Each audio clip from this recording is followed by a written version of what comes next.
Hi everyone, welcome to TLE Eliminators PCD for Codeforces EDU round 184.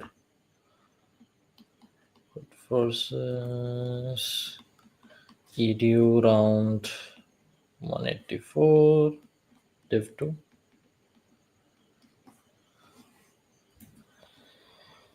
How was the contest, guys?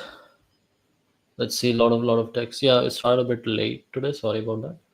Let's see. C D1. Okay. Right.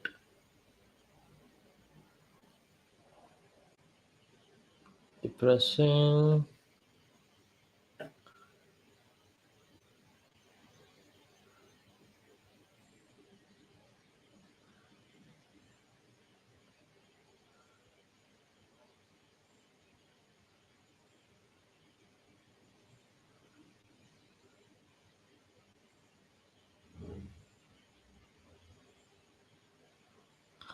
Do you have any Discord server? TLE does have a Discord server, but it's for people who are doing the course, as far as I know.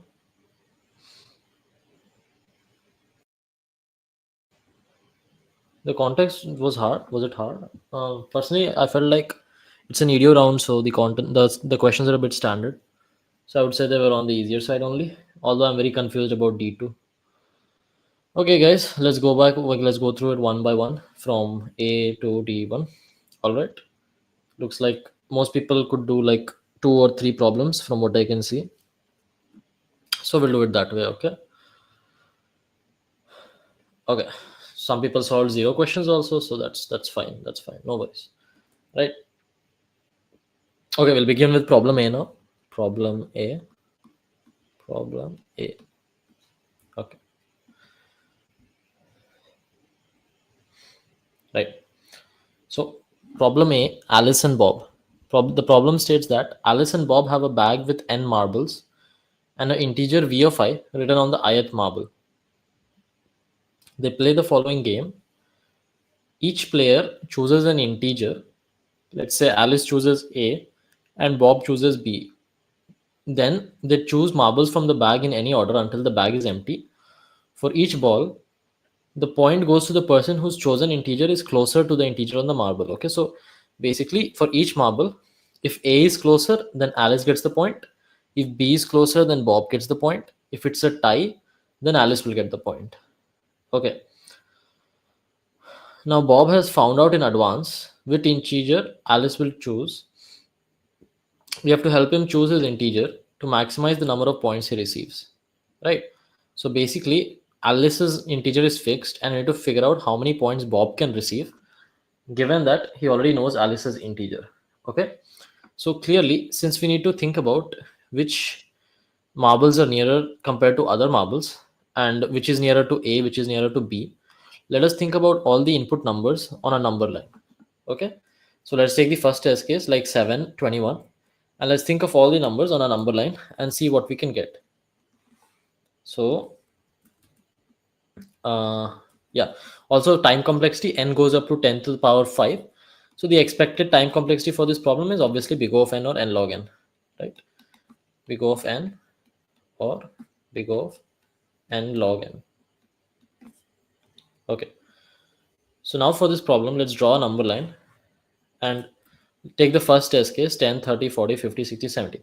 So these are the different marbles 10, 20, 30, 40, 50, 60, 70. Okay, so these are the different marbles.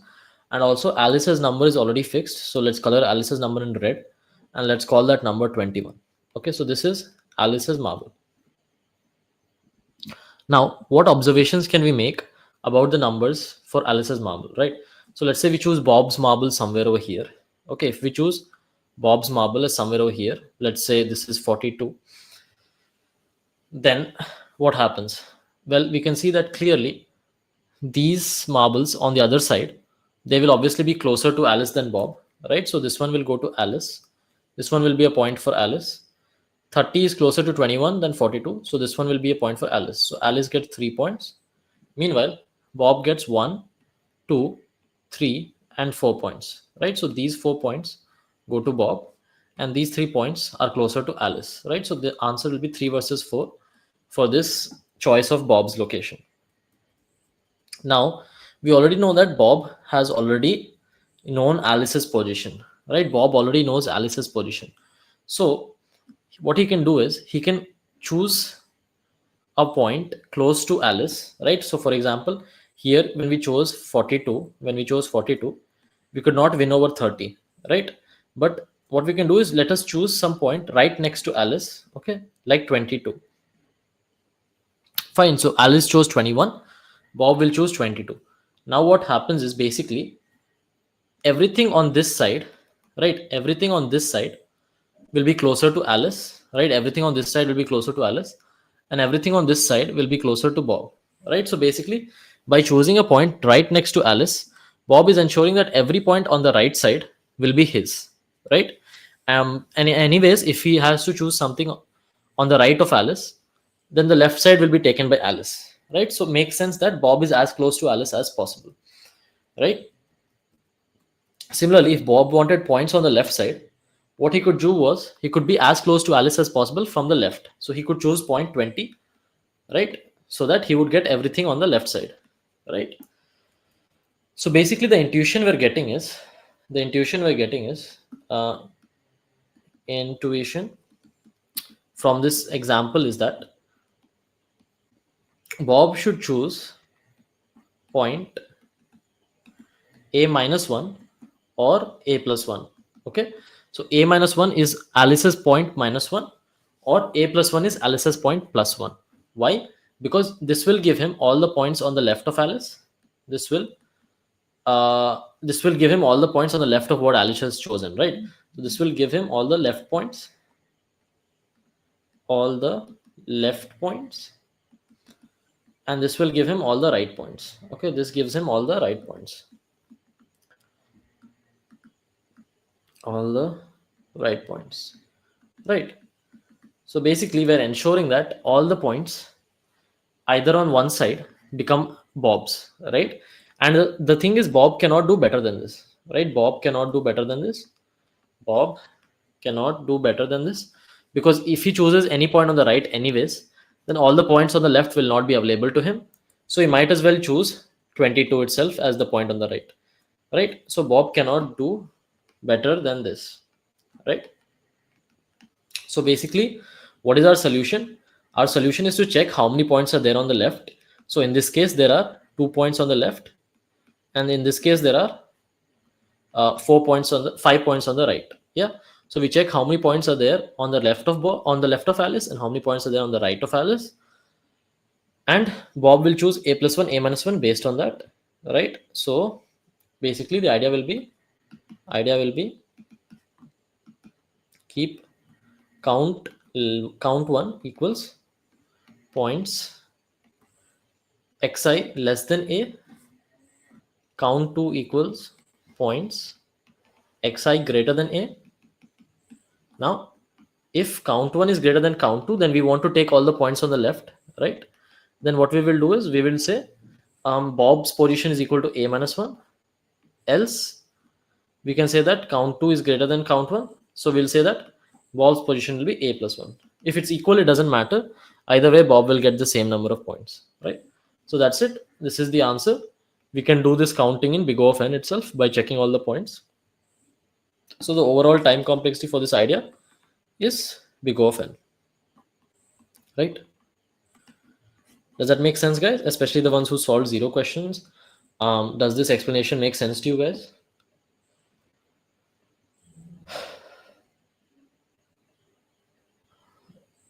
Ari Joshi, I have not solved D2 in the contest. So even though I'll tell you what my idea was, I don't think I can't give you the solution. Yeah, okay. I think this solution is clear. Okay. So this is the solution for problem A. Let's move on to problem B now.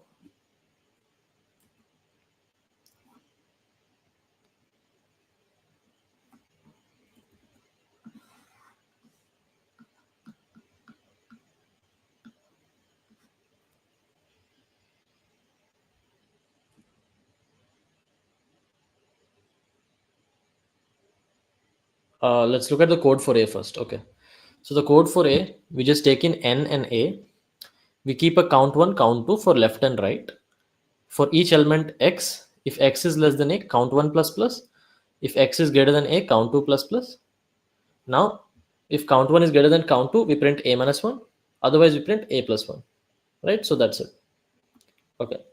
So let's move on to problem B now.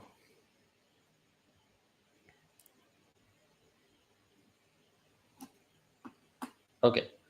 So problem B, I think, has many solutions. I think you can do it with greedy. You can do it with some observations.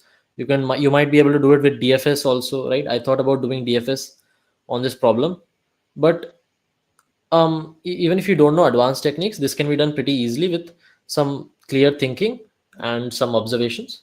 So we're going to do that. I know that there will exist DFS solutions. I know some people would have done DFS solutions, but that's not needed for this problem. Okay.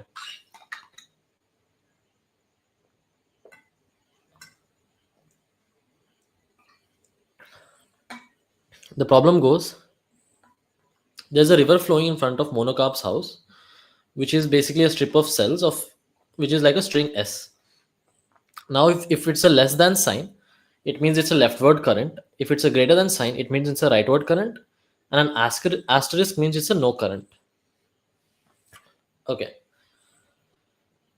If there is a current in the cell where monocarp is, then the neighboring cell he will move to the in the direction of the current. Okay. So if he's in a cell with a current and it's left, so he'll go left side. If it's greater sign, then he'll go right side. And if it's an asterisk, he can choose whether to go left or right based on what he wants. Okay, so if it's an asterisk, he can choose to go left or right, and based on what he wants. And also, the end of these the end of this strip is the shore. Okay, so if he goes left of 1 or right of n, then he will end up on the shore. Cool. Each move of these will take 1 minute. Monocarp wants to sail for as long as possible. If he can sail, otherwise print the maximum time until he can keep sailing, right? So until he ends up on the shore. So he can start anywhere. You have to find the maximum time until he ends up on the shore. If he can keep swimming infinitely, print -1. So they have given some examples. So the first one is a river with no current, or stream with no current. Here, if he starts at position 2, he can go from 2 to 3, 3 to 2, 2 to 3, 3 to 2, again and again. So that's why it's infinity for this case. All right.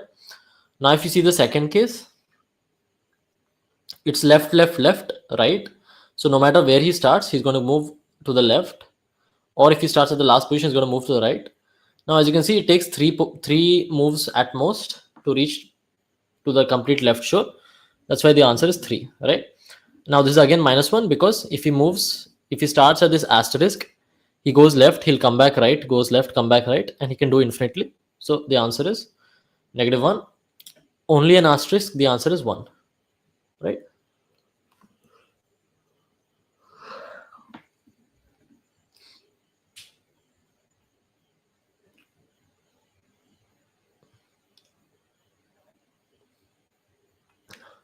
Right.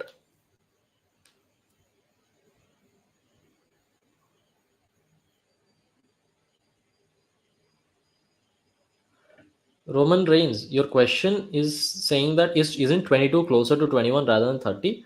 You're right about that, but 22 is the number Bob has picked, right? 22 is the number Bob has picked. So basically, what happens is the marble 30 will go to Bob instead of Alice because he picked the number 20 and 22. That is basically what it was saying. Okay, I hope you understand that. You're confusing Alice and Bob's numbers with the numbers on the marbles. Okay, please be clear. Alice and Bob's numbers are the numbers chosen by Alice and Bob. The number on the marbles are already given, right? So please understand that part of the question. I think you might want to rewatch and understand what the question is asking.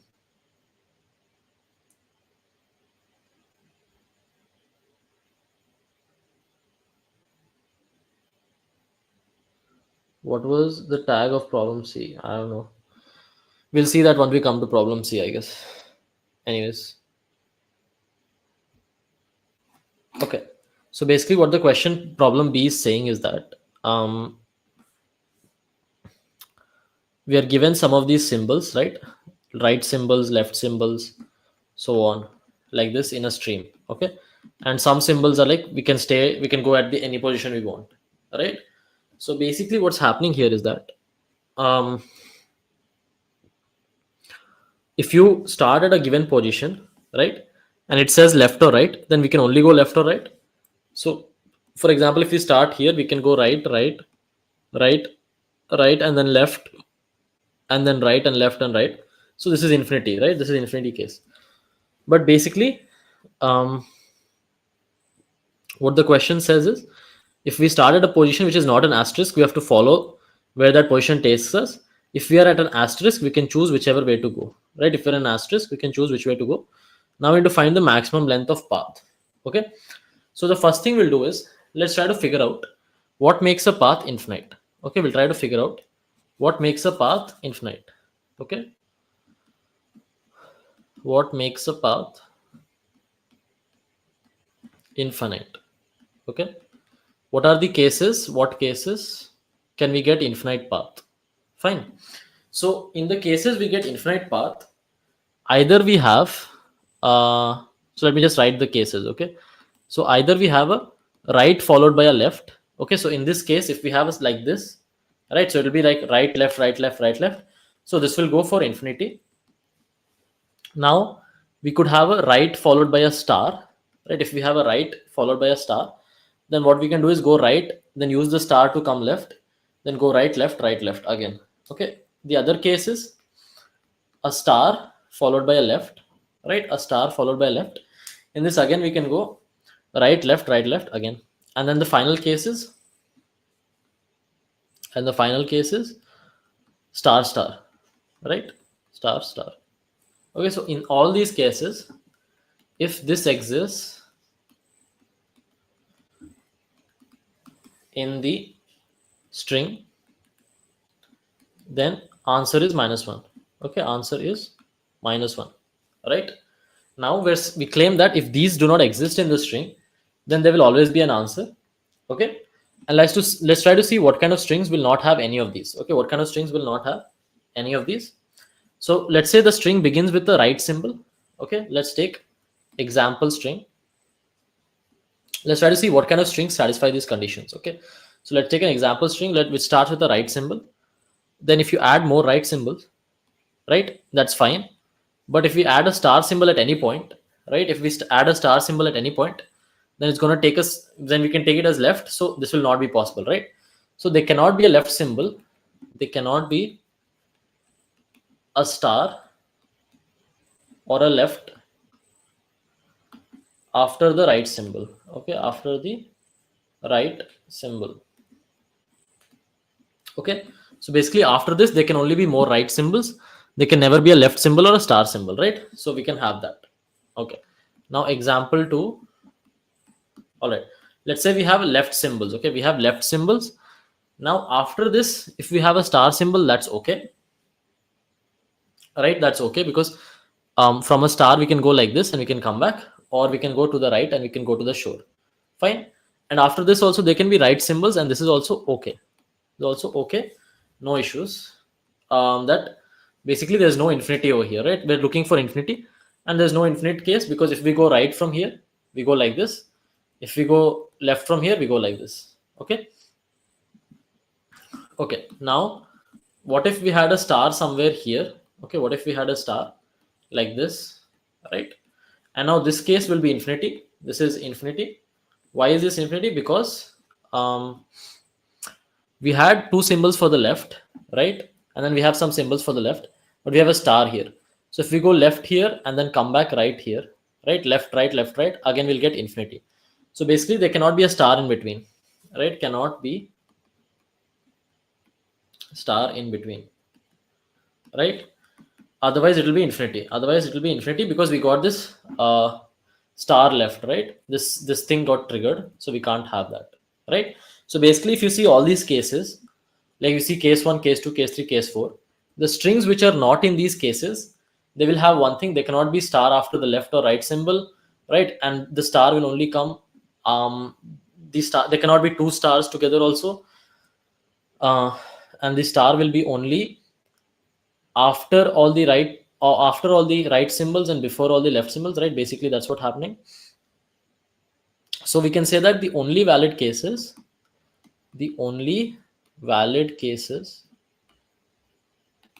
are of these types. There will be some number of left symbols, right? There will be some number of left symbols followed by either 1 or 0. Let's say k left symbols followed by 0 or 1 star symbols, right? We cannot have more than one star symbol, because otherwise again we can do left right, right? So we can have only 0 or 1 star symbols followed by some number of right signals. Okay, so some number of right symbols. Let's call this k, we can call this I and j. Fine. So I left symbols, j right symbols. Okay, and if you see these cases carefully, this is the only possible out response we have, is that if you see according to these cases, if you have this as a substring, it will be infinity. If you don't have this as a substring, then the only possible string which you can get is something of this form, right? There'll be some left symbols, there'll be a star, there'll be some right symbols. So non-infinity cases will look something like, either it can be all left symbols, or it can be all right symbols, or it can be left symbols then star, right symbols then star then right symbols, or so each of these is one possible case, right? Or some left star, some right. Yeah, so these are the only possible non-infinity cases, only possible non-infinity cases, right? Oh yeah, there cannot be a star, so there can be this case also. We have left symbols, right symbols, and no stars. So these are the possible cases without infinity, right? So that's it. We have realized that if any of these symbols are there, it's -1. Otherwise we just need to check that this case is satisfied. Okay, so basically if you do count, so given a string,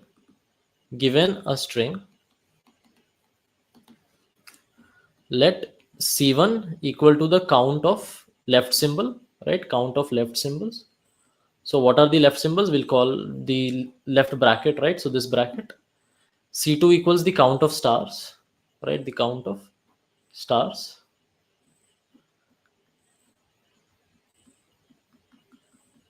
And C3 equals count of right symbol. Okay, count of right symbol.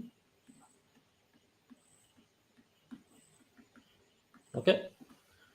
So now we need to check if our given string is equal to the string formed by using C1 lefts, right? C1 lefts plus stars, C2 stars plus C3 rights, right? So our string can only be this form, right? And also C2 should be less than equal to 1, right? C2 should be less than equal to 1. Then only answer is not infinity, right? Then only answer is not infinity. Otherwise answer is infinity. Otherwise answer is infinity. Okay, and one last thing, what is the count of the maximum path? So if we have C1 left, C2 star, and C3 rights, so we can start over here and we can go to the left, or we can start at the middle and go to the right. So the count of the maximum path will either be C1 plus C2 or C2 plus C3, right? So these are the two options. So max of them will be the longest path, right? So basically our answer is going to be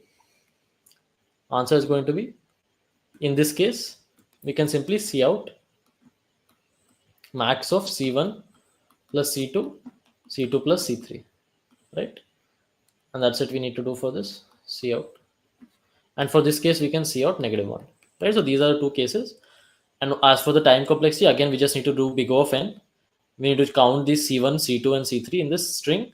We need to check if the string is equal to this string, and that can all be done in big O of n. So the time complexity for this is big O of n, right? So the time complexity for this is big O of n. Okay, so pretty straightforward. Some observations. Obviously, there are many ways to solve this. You can solve it by not. You can solve it by first removing the infinity cases and then checking, and you can solve it by DFS. You can solve it by DP. There are many ways to solve this, but this is the most, I think, fundamental way, or the most one of the most observation based ways to solve it, right?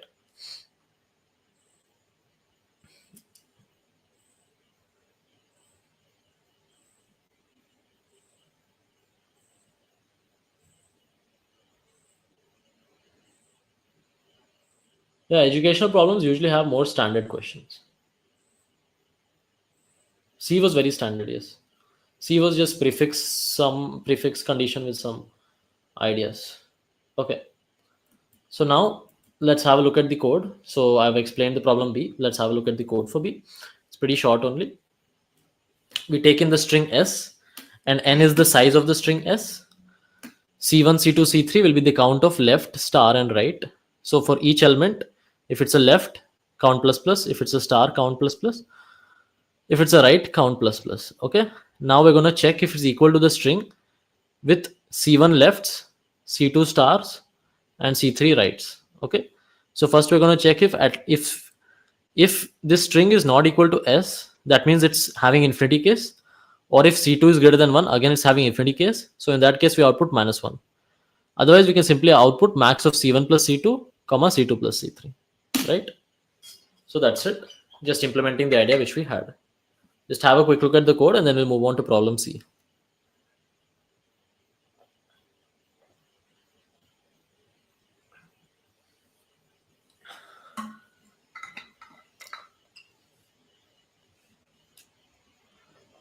I'm pretty sure many people would have different solutions also. In that case also, this solution might be a bit interesting to look at. Within how much time I solved all four? Till D1 I solved in 40 minutes. You can see me on the standings SmackDown. Yeah.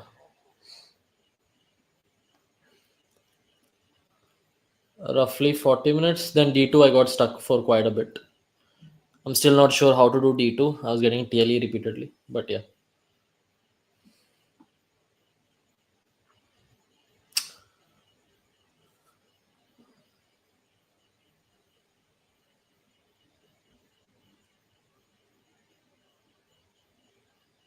Okay, let's move on to problem C now.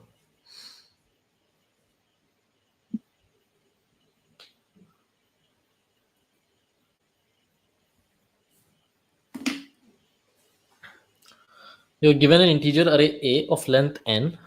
We can perform the following operation. Choose a range LR and replace its elements with the value L plus R. Okay, so each element's value will become L plus R. We can do exactly one operation like this at most. So either 0 operations or this one operation. Our task is to calculate the maximum possible total array sum. Okay, so we need the maximum possible total array sum. And then we're given n, we're given the integers n does not exceed 2 times 10 power 5. So we know that the solution is big O of n, right? Okay.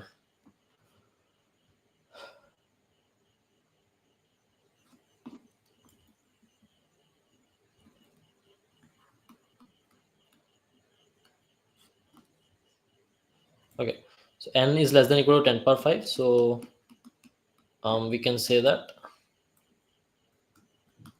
expected time complexity will be big O of n or big O of n log n, right? Okay.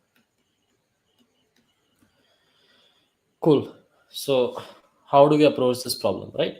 Now, obviously, we are having a whole range of values being replaced by some other values.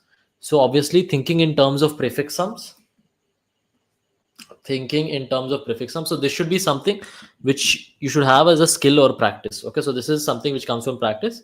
Obviously, from prior knowledge, you should think in terms of prefix sums in these kinds of questions. Okay, think in terms of prefix sums. Even if we don't end up using prefix sum in the solution, you should still think in terms of it because it's pretty helpful. Okay. Okay. So given a range from L to R, we're replacing all the elements with L plus R, right? So basically, let's say we have A1, A2, A3, A4, A5, A6, A7, A8. And then we choose this. Okay, we choose L equals to R equals 5. And we replace the whole range with 5 plus 2, which is 7, right? So 7. Yeah, so basically it's also 7, right? So basically all these elements get removed and they get replaced with 4 sevens. So the way we can say it is the sum of the array, sum of the array, sum of the array has changed by how much? Okay, how much has the sum of the array changed by? That's what we need to think about. So we can imagine that they're prefix sums. Okay, so prefix still here will be prefix of 1, and then we have prefix of 2, prefix of 3, so on, prefix of 5, so on, right? So sum of the array has changed by how much? Has changed by how much? And that's the question we want to answer, because we want to change it by the maximum possible amount. We want to make the sum maximum. So that's why we need to know how much it has changed by right now. So we can write this as um, so prefix of 5, right, minus prefix of 1. So if we do prefix of 5 minus prefix of 1, we'll get the sum of the array, right? So we can write this as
Hello guys, am I live now? There was some, oh man, there was an issue for how much? 10 minutes almost. Right, there was some internet issue at my hostel, guys. So the net connection went out. I think. Is the stream back on, guys? Yeah, okay. I'll repeat. See, I guess. Till where? Till where did you guys follow? What was the last thing you guys saw? Can you just tell me in chat? Start C from the beginning. Okay, cool. I did not realize the internet connection was off, so I kind of explained it halfway through. So yeah, let's just start at the question. Okay. Did I discuss the idea of thinking in terms of prefix sums? Or you know what? Let's just ignore this and let's start from the very start of problem C. Okay. Yeah. Problem C. Okay. So the main idea in problem C, when you go ahead and read it, is that we need to choose some LNR which satisfies this condition that when we replace LNR with L plus R, the sum is maximum. Right. So that's the main idea over here. And so basically, for these kinds of problems, we need to think in terms of prefix sums. Why? Think in term of prefix sums, right? Prefix sums. And yeah, so the main reason for why we're thinking in terms of prefix sums is we are trying to have the sum of a range, right? So we're dealing with the sum of a range. Like for example, if we choose L equals 2, R equals 5, right? We choose L equals 2, R equals 5. Then basically this whole sum gets replaced with the sum of 7, right? So 2 plus 5 is 7. So this whole sum gets replaced by sevens, right? The sum of A2 to A5. So basically what is happening over here is that um, the change in the sum. Okay, what is the change in the sum? The change in the sum of our array is minus prefix of R. So prefix of 5, right? Minus prefix of 5 from prefix of 1. So the sum over here is prefix of 5 minus prefix of 1, right? So this much is getting subtracted, and how much is getting added? 4 times 7 is getting added, right? So is this much clear, guys? uh is this much clear? So when we take a particular L and R out, right? When we choose a particular R, when we choose a particular L, then basically what's happening is if we take the prefix sum, so prefix of 5 minus prefix of 1, that much is getting removed, and how much is getting added? This much. So these basically 4 will be R minus L plus 1, and this will be R plus L, right? So this much is getting added to the sum. Cool. I think that much makes sense, right? So if we want to write out the equation for the change in sum, right? We want to write out an equation for the change in sum. Okay. Now what will this equation look like? It will basically be like change in the sum is equal to R minus L plus 1. So that is the length of this interval, right?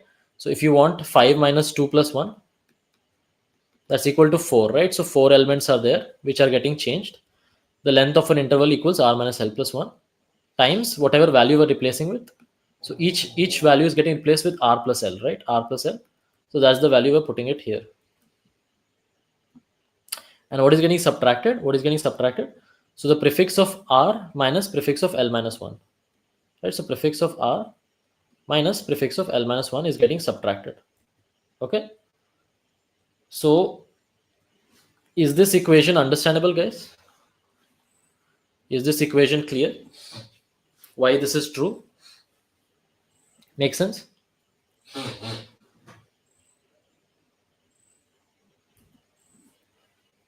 Can I get a yes in the chat if this makes sense?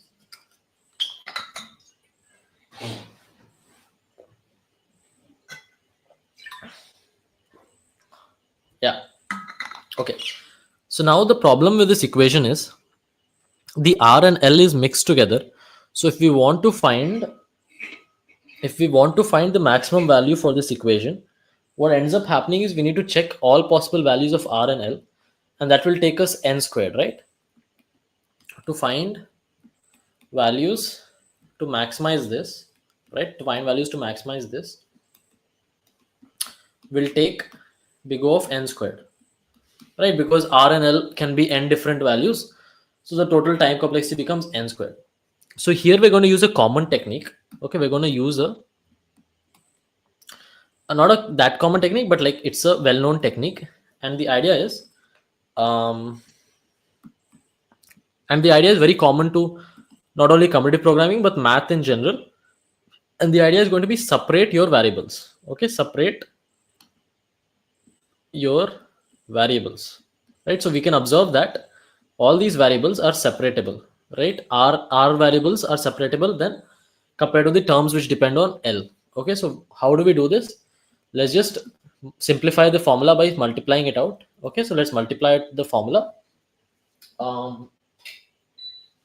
Okay, let's just write the formula down again. So it was R minus L plus 1 times R plus L minus P of R plus P of L minus 1. Okay, I just removed the bracket.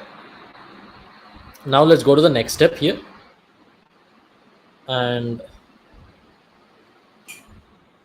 let's cross multiply. Okay, so let's just cross multiply, and what do we get? We get R square minus RL plus R, right, plus LR minus L square plus L, right? So when we cross multiply, we get this, and then again minus PR plus PL minus 1, right? Now let's see, can we cancel some terms? So we cancel two terms over here. Okay, and now we simplify it again. So we write R square plus R, and now we'll put all the R terms on one side and all the L terms on one side. Okay, so prefix of R also depends on R, so we'll put it on one side. And what are the L terms? So the L terms are going to be minus L square plus L plus prefix of L minus 1. Okay, now as you can see, we have split it into two parts, and this term will call term 1. Okay, term 1 of the equation, and it's going to be term 2 of the equation. And as you can see, this depends only on R. Okay, this depends only on R, and this depends only on L, right? Depends on L. Okay, does this make sense? Is this equation come with practice? Yeah, it's just, you could say it is practice, but if you just think about it, it's given right there in the question that this range R minus L plus 1 is getting replaced with R plus L, right? And the sum is changing as prefix of R minus prefix of L minus 1. So you could say it's practice, but to be honest, even if you have never seen it, I think understanding how we get this equation is pretty simple, right? Okay, right. And this is a very standard equation, yes. So we separated the term 1 and term 2, and this is a very standard thing, right? Separate your variables. In any math field, you will see that, okay, you should separate your variables, like differential equations or calculus or whatever you're solving, you'll see that separation of variables is very standard technique, right? Okay, so we have separated our variables. Now what do we do? Now basically we can solve it in big O of n with this idea. How can we do that? We can say that, okay, for every R, right, for every value of R, now this term will be fixed, right? This term is fixed. This, right, we don't, so for if we choose the value of R, then this term 2 will already get some value. Now what about term 2, right? So term 2, we just need to find some L less than R. We just need L less than equal to R. Okay, we just need L less than or equal to R with maximum value of this term. Okay, with max value of this term, right? We don't need to check all possible L. We just need to check the L which has the max value of this term, right? Or better than that, we can just store the maximum value of this term too. Okay, just store till now what is the maximum value of this term too. Store max value of this term, right? Okay, Does that make sense? So for every possible value of r, all we need to do is, since this equation is separable between L and R, then the R part will be fixed by R itself, and the L part we just need to choose the maximum L, which is giving us this value, right, for this term. So basically we can get a very simple solution with this in big O of n, and basically the solution is going to look like this. So for every I which goes from 1 to so on till n, okay, we'll have two values. One will be the answer will obviously be the sum of this thing, right? So this sum and this sum are the same thing. This is the change in the sum, right?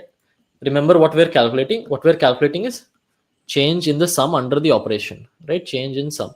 This thing is also the same formula as this, only we just expanded it out, right? So we are calculating this. So answer is going to store that delta sum. Okay, so you're going to choose the change in the sum. We'll also have another variable to store the maximum value of this term 2. So we'll just call that variable, let's say max value term 2. Okay, max val of term 2. Okay, initially everything can be set to 0. That is going to be basically the case where we made no change. Okay, so now for every I from 1 to n, we can update this maximum value of term 2, and we can basically say that max value of term 2 is equal to max of the old max value of term 2 with the current elements term 2 value, right? So the max value of term 2 plus, so the formula for term 2 is minus L square plus L plus P of L minus 1. So we can write here also minus I square, right? Because the current value is I, plus I minus P of I minus 1. Sorry, plus P of I minus 1, right? Yeah. So this matches the equation for term 2. Now we need to calculate the answer for this given value of R. So assume I is the value of R. So answer will be equal to max of answer term 1 plus term 2. What is term 1? Term 1 is I square plus I minus Pi. So I square plus I minus Pi. And term 2 will choose the maximum one. So we'll choose max value of term 2. So max value of term 2. Right? And that's it. Finally, we can just print out the so the answer is the change in sum. So the original sum plus the answer, right? And that's it. This is the full solution to the problem. Okay. Right. We have to update the max value of term 2 at each I, and then we can use this formula to calculate the value of answer using sum of this term and this term, right? So this term only depends on the R, which is the current I. This term only depends on L, which is some I less than equal to R. Okay. That's it. Does this solution make sense? Pretty cool solution, right? If it's the first time seeing it, I think this would be pretty cool to see. Yeah, we need to keep L and R, L less than equal to R. As you can see, this loop makes sure that L is always less than equal to R, because we're only taking term 2 values for L less than equal to R. Make sense? Cool. Now we can simplify this further. We don't need a prefix sum array, because what we're doing is this is just the sum so far. Okay, so P of I is just the sum so far, right? So we don't really need a prefix sum array right now. So what we can do is we can just have another value sum, right? And then we can just be like sum plus equal to A of I, and this can just equal to sum, and then this can just equal to sum. So this will help you understand my code. That's the only change I made. Otherwise the logic is the exact same, right? So if you want P of I minus 1, you just take the sum here, add the current element to the sum, and then you take sum here as well, right? So that gives you the same logic. But yeah, if you want to understand my code, you need to just understand this part. This is the only thing I changed. I didn't want to make a prefix sum array. Okay, cool. Let's have a look at the code for this now. Also, yeah, let's discuss the time complexity. So time complexity is obviously big O of n, right? And the memory complexity will be big O of 1 if we don't store anything. So time complexity for this is big O of n. Cool.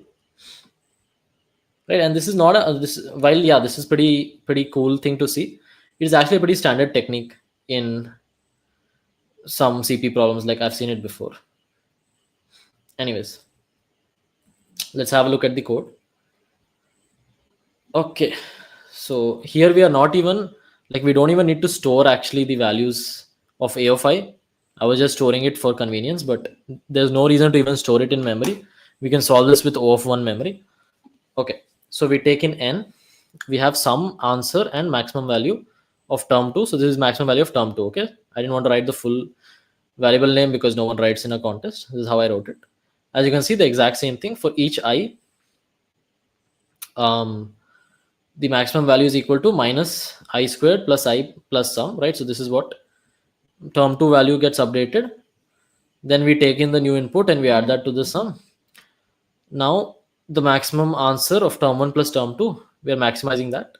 So this is the term 1 and this is the maximum value of term 2. And then finally we print answer plus sum, which is the maximum one. Right, so that's it for this problem. Separation of variables technique, I would say, on prefix sums. So you need to know how to do prefix sums and how to do separation of variables for some target on prefix sums. That's it. It's not even that long. Like as soon as you get these two steps, everything is finished, right? Everything is finished because now you know term 1 is depending on R, term 2 is depending on L. That's it. I'm sure some of you would have gotten this equation but not realized that you can separate the variables. That also might have happened, but it's fine. That's why it's an educational round, so you get to know these standard tricks. Cool. Aditya, please don't spam. Okay. Okay, I will try run the code if you want. Aditya, please just rewatch the video, right? I just explained very well what max value of term 2 is. I showed you how these two variables got separated and what the value of term 2 is. But okay, I will try run it for you if you want. There's no point in the dry run because the values will not make much sense. Because what we are actually representing is this thing, right? We're representing this thing minus this. And when you separate the values, they look something like this. But the values itself doesn't make much sense. So I don't see much point in this. Guys, if you don't understand this, I just suggest just rewatch this portion because all we are doing is just writing an equation down and separating it. Okay. So for the people who don't understand, I'll just explain it one last time. Okay. I'm already getting a bit tired of this problem. So basically what I'm saying is when you choose some L and R, right? We choose some R, we choose some L. The sum till here can be written as prefix of R minus prefix of L minus 1, right? If you know prefix sums, okay, this is for the people who are not getting it. Aditya, yeah, it's possible to solve it using prefix sum, I guess, and probably 2 pointers. I'm not sure if it's possible with 2 pointers, but it should be. Okay, and this is for Aditya and Snedolia or whoever. So, okay, so basically what I'm saying is this is the way you represent the given sum in terms of prefix sums. You can write it as prefix of R minus prefix of L minus 1, right? And now what are we replacing it? We're replacing it with R plus L at each value, right? So each value gets replaced by R plus L, right? So that's what's happening. So when we write this equation out, we get that the change in sum is R plus L times R minus L plus 1. So that's how many elements there are, minus prefix of R minus prefix of L minus 1, right? If you expand this equation, you will get this, right? I showed you how to expand the equation. Just cross multiply and separate the R terms and L terms. Okay, just separate the R terms and L terms. Why are we doing this? Because R terms depend on position R, L terms depend on position L. That's why we're doing this. Fine.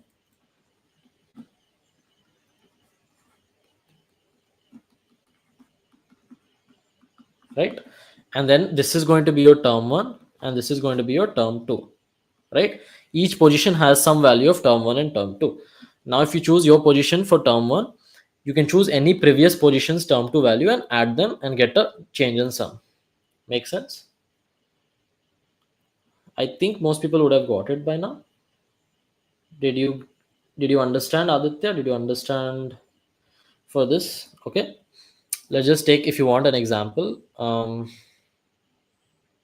Let's just take this example 251. Okay. So the example is n equals 3, array is equal to 2, 5, 1. Okay. So what is the values of term 2 for this? So term 2 value. So that's going to be minus L square plus L plus P of L minus 1, right? So P of L minus 1 is 0.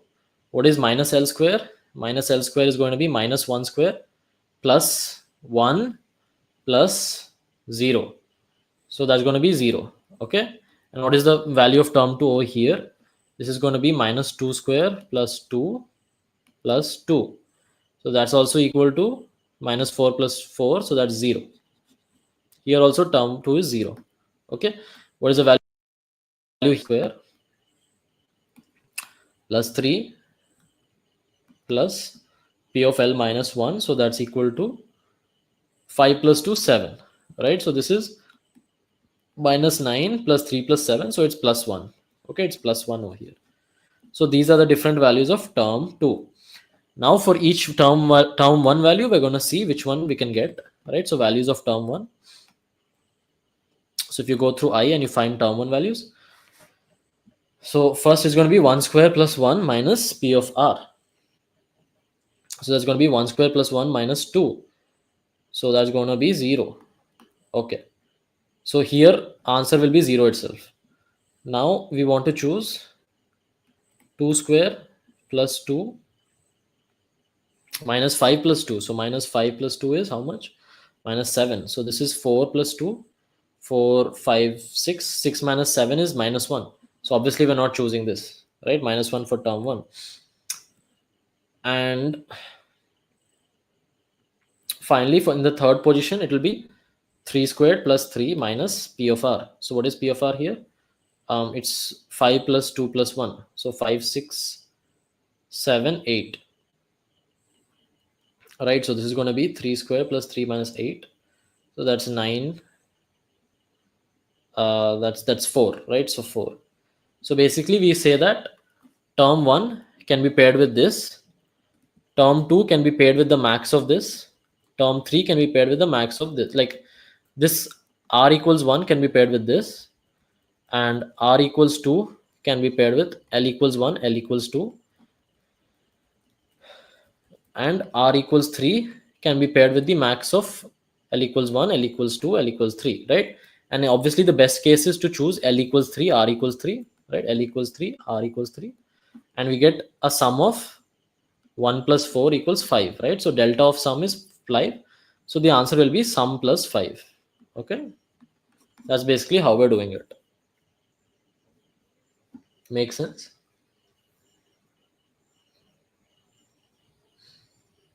Yeah. Cool. There might be other solutions. I guess Cadence algo is very similar to this. So I guess there'll be some way to change Cadence algo for this. Was D a standard problem? Yeah, it's a standard problem. D1 at least is a very standard problem. I'm D2. I can't say because I couldn't solve it myself. Actually, it's educational round, so most problems will be somewhat standard itself. Okay, let's move on to problem D1. Right? Problem C, we already discussed the code, I hope. I hope it's clear for everyone how problem C works, right?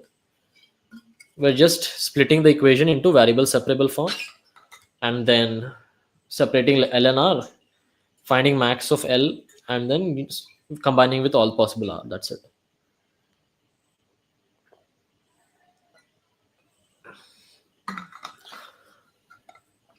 Okay. Let's move on to problem D1. Thing about D1 is it's a standard problem. It's not that easy if it's your first time, for sure. But yeah, D1 is a standard problem. That's why it got so many solves. Okay, let's move on to problem D1. But yeah, the idea is not that hard to come up with either. But if you're not familiar with binary search, then it will be an issue. So I'm going to put a prerequisite of doing some binary search. Okay, prerequisites, binary search.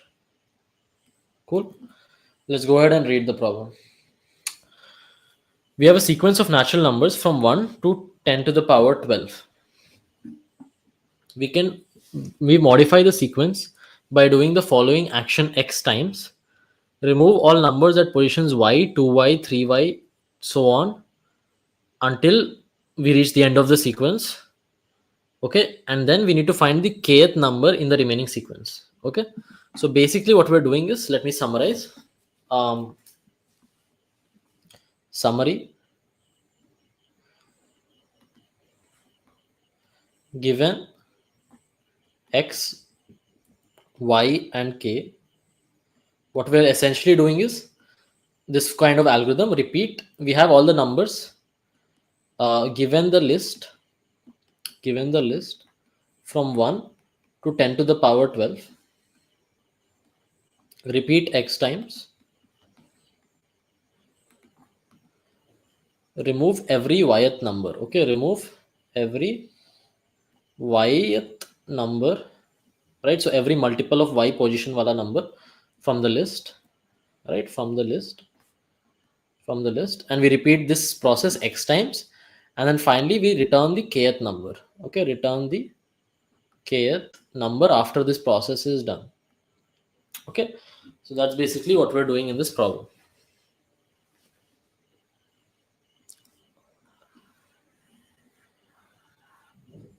right? And if the kth number does not exist because the list has become too small or something, in that case we just need to return -1. Cool. So how do we go about this? Now obviously, or let's just take an example. Okay, let's take the example they gave: x equals to y equals 3, k equals 5. So x equals to y equals 3, k equals 5, right? And let's say we're given their numbers. So we're given 1 2 3 5 6 7 8 9 10 11, so on. And I'll just write it a few more times so we can see it clearly.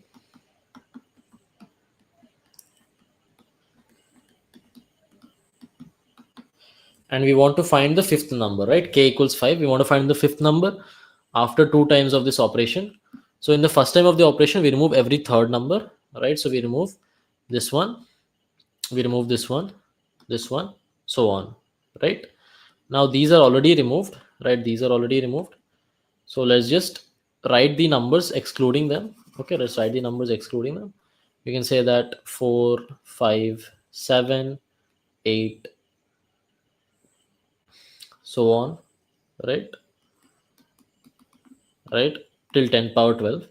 Now again we remove every third number, so this is x equals 1 step, and then this is equal to x equal 2th step. We have to do 2 times, so we do this again, and then we remove every third number from this list as well, right? So on. Now in the remaining numbers, 1 2 5 7 10 11, so on, we need to find the fifth one. As you can see, the fifth number is 10, right? The fifth number is 10. So this will be our answer, right? This is going to be our answer. Now if you directly try to find the number, okay, if you directly try to find the number, it won't be possible. Because why? Let's have a look at the constraints. X goes up to 10 power 5. Okay, so what are the constraints?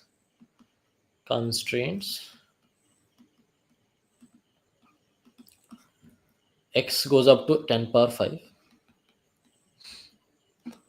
but y and k go up to 10 power 12, right? Y and k go up to 10 to the power 12, and this is what is going to cause the issue. The main issue is that y and k are very large, right? Y and k are very large. Even if we can't even store this in memory. Okay, even if we had time for this, we cannot even store these many elements in our memory, right? We can't store all the numbers up to 10 to the power 12 in a computer's RAM. So how do we solve this question? Okay, we need to find some mathematical way to solve it. So we are given x is 10 power 5, so we have some way to do x moves of some sort, right?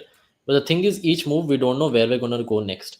Like for example, if we try to keep track of which number is the fifth number, so we'll have 5 over here, and then maybe we move to 7 over here, right? But what happens in the next case? We move to 10. We move to 10. Why did we move to 10? Because 8 was gone in this move and 9 was gone in the previous move. So we cannot keep track of all these numbers. Okay, we cannot keep track of all these numbers in the given time and memory limit. You cannot keep track of all these numbers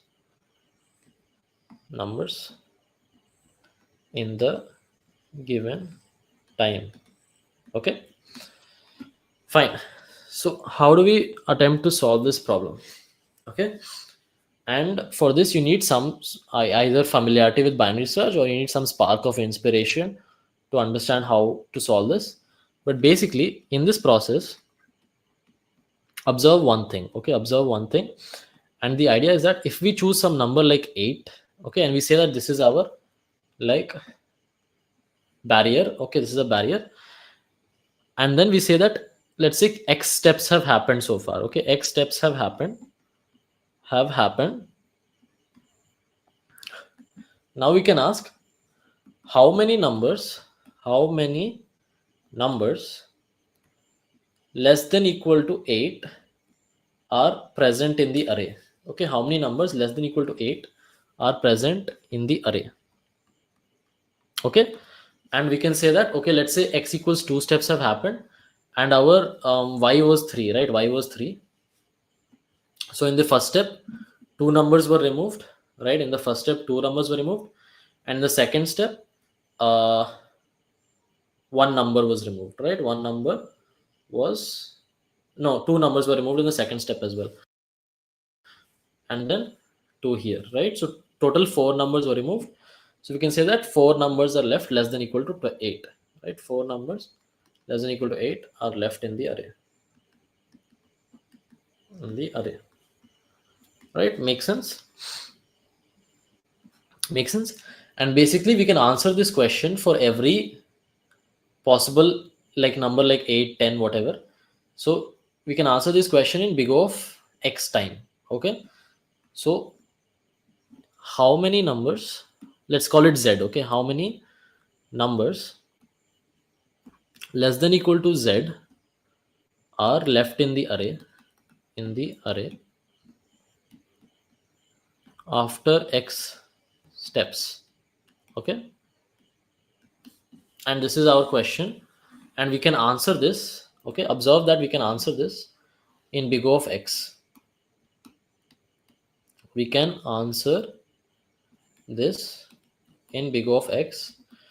Basically, if we have, let's say, 8 numbers, then every third will be removed, means it will be 8 minus 8 by 3, right? It will be 8 minus 8 by 3, which is 6. Then again, if you do another step, it will be 6 minus 6 by 3, which is going to be 4. Then it will be 4 by 3, which is going to be 3, right? And then it will be 3 by 3, it's going to be 2, and so on. As you can see, each term is going to become z by y, right? That's what's happening.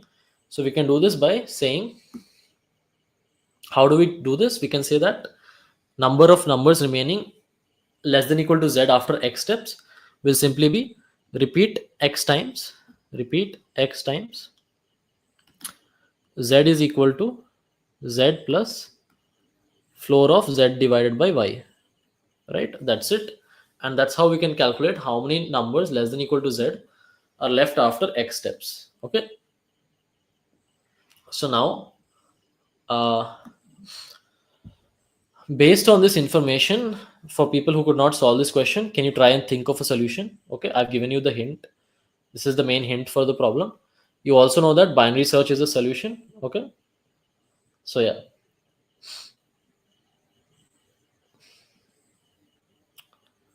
Pratik, yeah, it is, that is how CP is, right? CP is about getting those sparks of inspiration. It is about getting the intuition. The main aim of CP is to train your intuition by seeing many examples of questions which require intuition to solve. If a question did not require some kind of spark of inspiration to solve, then it's not a good question. Make sense?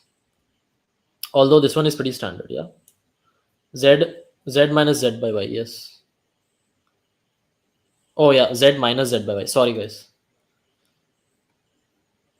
Right. Thanks for catching that. You're correct. Repeat x times Z minus Z by Y, which is what we have done here. Okay. So now if we want to know, uh, if we want to find the kth number, okay, if we want to find the kth number, we want to find the kth number in the remaining numbers. We need to find a number. By the way, let's call this value how many numbers less than equal to z are left in the array. Let's call this f of z. Okay, let's call this f of z. Or let's call this f of z xy, because it depends on all those things, right? So let's call this f of z xy is how many numbers less than equal to z are left after x steps, where we're doing this repeat x times z equals z minus z by y. Okay, so if we want to find the kth number in the remaining numbers, we need to find some z. Okay, we need to find some z such that f of z is equal to exactly k. Okay, we need to find some z such that f of z is equal to exactly k. Why? Because that would mean that exactly k numbers are alive for this z, right? And we also need the smallest such z, because then we know that it's not dead itself, right? Z such that, okay. And in fact, f of z is a monotonic function, that should be clear. So it suffices to search for this, right? Does this make sense? So what is z saying? Z is how many numbers less than equal to z are left in the array, right? And if we want to find the kth number, that means at least k numbers should be left in the array. Whichever is the smallest value of z such that k numbers are left in the array, that is our position, right? That's our answer. Make sense? What would be the difficulty of D? 1500. In my opinion, it'd be 1500-ish. D1 would be 1500. 1500, because it's a bit standard. But if it's your first time, I understand it being a bit hard. But yeah, if you have done binary search, like top 10 20 problems on binary search, I think you would see this kind of idea for sure. So it's not that hard also, if you have studied binary search properly. Okay. So we need to find the smallest z such that this condition holds, right? And nothing else remains to the question now. All we need to say is that possible values of z go from 1 to 10 power 12, right? And we can show that this is monotonic. Obviously, this function is monotonic. Like, it'll be true, it'll be false, false, false, then true after some time. This is monotonic. Obviously, if you have larger z, then there will be more numbers, right? Then more numbers remaining in the array, right? F of z is just the count of numbers remaining in the array, so it will be monotonically increasing itself. Then more numbers could be in the array, could be remaining in array, right? Or not deleted from the array, basically. Okay, so then what is going to be our solution? Our solution is going to be binary search, right? And what basically will say L is equal to 1, right? That's the leftmost value of z. R is equal to 10 power 12, and let's just say our answer is also equal to 10 power 12. Okay, now if R itself cannot solve this, so we can say that if, let's call our check function as check. So if check of R, or sorry, if not check of R, then we can return -1, because that means that there is no kth value, right? The kth element has been deleted itself. So in that case, we can return -1. Otherwise, what we can say is, while L is less than equal to R, we find the mid. Mid is L plus R by 2, right? Mid is L plus R by 2. And we can do if check of mid, that means that it's possible. That means that given this value of z is equal to mid, there are at least k elements. So we can say that answer is equal to the minimum of answer and mid.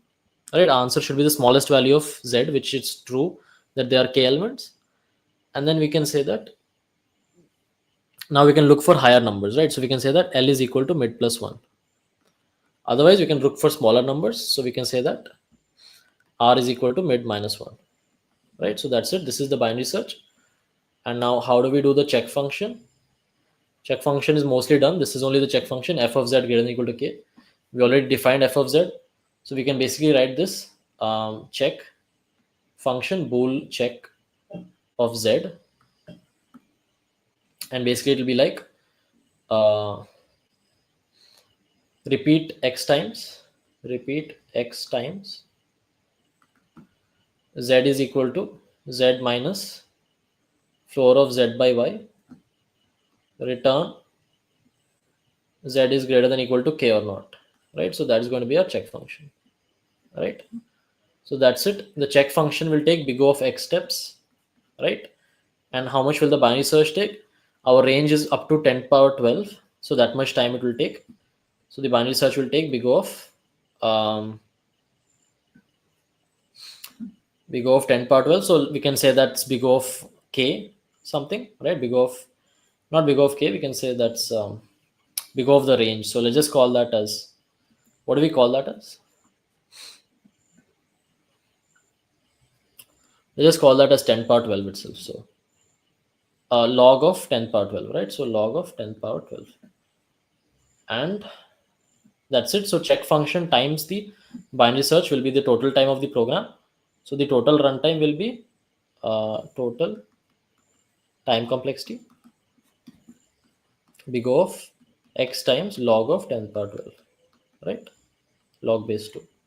And log base 2 of 10 power 12 is not that much, like 50, 60, something like that. So 60 times x is perfectly fine for the time constraints, right? X is going up to 10 power 5. So that's it. We just had to realize that this idea, how many numbers less than equal to z are left after x steps. And this is a very standard binary search idea. And yeah, it's an educational contest, so it'll have standard algorithm based questions, not ad hoc questions, right? So this is a very standard binary search type of idea. And then once you figure this thing out, writing the binary search itself is pretty simple, right? Like personally, D1 was simpler than B for me. Like C and D both were simpler than B for me, because both were very standard problems. So these kinds of questions, if you want to get better, just do more practice. In fact, in a way, it's better than ad hoc questions, because ad hoc questions can always trip you up. These questions, if you just practice binary search, you practice prefix sum, etc., you will get better, right? Okay. So here's the code. I've already explained it to you. L is 1, R is at most 10 power 12. If it's not possible even with R, then you just print -1. Otherwise, we're going to do binary search over here. So we check the range. If it's possible, then the answer gets updated. And the check function simply checks if, given a z, if it separately subtracts z minus y, if the remaining elements are still greater than equal to k, right? So that's it. That's all for the code. And that's all for the questions in today's contest. D2 would be 2k plus. I'm not sure.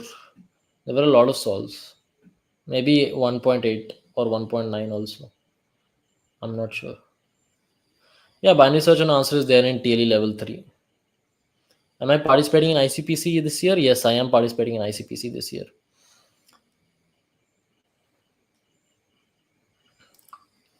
What about you? Are you participating? Plomo. For B, I took way too long. Yeah. Unfortunate. Okay, so that brings us to the end of this session. Any general doubts? Any stuff you want to talk about or ask? It had 700 solves, which is 2k plus. Okay, maybe. I'm not sure. Actually, I spent a lot of time on D2, so either I don't know some technique, or what was my rank in ICPC online round? Something like 250 something, 250 something. How was your ranks, by the way, for people who took part in ICPC? Right. And any general doubts, if you guys have, you can ask. Otherwise, we'll say good night and we'll go to sleep.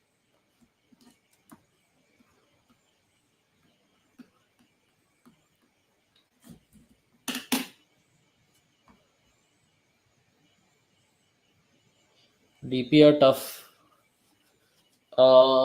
Yeah, that, see, in the start, DP is tough for everyone, right? There's very few, like very rare exceptions who find DP easy from the start. But the only way is to learn it clearly from a nice source, and then after that you can start practicing problems, right, from CSCS, etc. Speaking of which, if you want to learn, right, if you want to learn binary search, if you want to learn prefix sums, all that stuff, and you don't know about it, TL Eliminators has courses for competitive programming. We have self-paced courses across 4 different levels. Okay, so level 1 is complete beginners who are just starting their journey. So you learn STL, strings, searching, sorting, time complexity. Level 2 is prefix sums. So it would help you solve, let's say, problem C in today's contest, right? Prefix sums, ad hoc questions. Level 3 has advanced binary search. So the question like problem C would probably be there in that course, right? Sorry, problem D, and so on. Level 4 takes you to dynamic programming, trees, graphs, DSU, segment tree, all these advanced concepts. And all of these courses are super affordable. As you can see, the first course is like just 1K, and the costliest course we have is like 5K. So compared to the return on investment you're getting, that's very good, right? As you can see, each course has more than 40 hours recorded lectures, right? So 40, 40, 45, 50, and then each course has more than 100 plus problems. Each course has hints and video solutions, so you don't just get problems. Each problems has hint, like hint 1, hint 2, hint 3, from easier to harder hints, like no I mean like less hints to more hints, right? And then if you didn't get it yet, it has a video solution, or if you got it also, you can compare your solution with the video solution. It has doubt support by high rated coders. So there are coders who are like expert rated plus, who are available most of the time of the day to answer your doubts. And the way doubts work is you are on a Discord server, you make a ticket, and someone picks that ticket within like 15 minutes at most, and you can get a one-on-one with some mentor, right? And there's also progress tracking leaderboard, right? So you can track your progress and you get motivated. So overall, if you feel like unsure about your CP journey, if you're not sure how to continue, if you feel stuck, I think it's a great resource because everything is planned out. You never need to worry about what to do next, right? So definitely do check out TLMeters course. Cool. Right. So let's go through the doubts today. Do you do CF regularly? Yeah, I do practice on CF. Yeah, we do, like I am practicing for ICPC and like general practice also. So yeah, I do practice outside of contests for sure.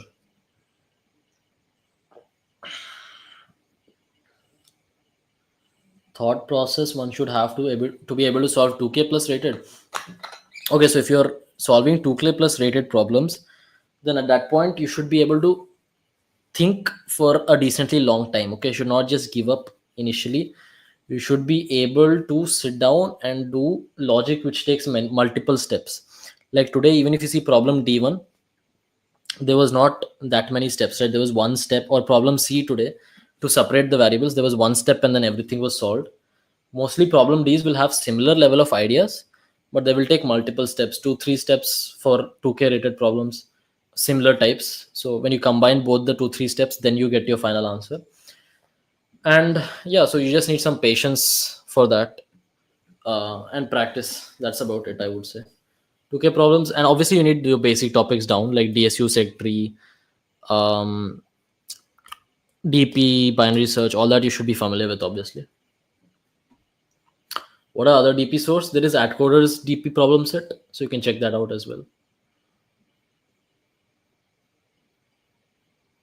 Okay, so if you get level 4, you'll get only the content of level 4, right? If you won't get starting from level 1 to level 4, you'll get only the content of level 4.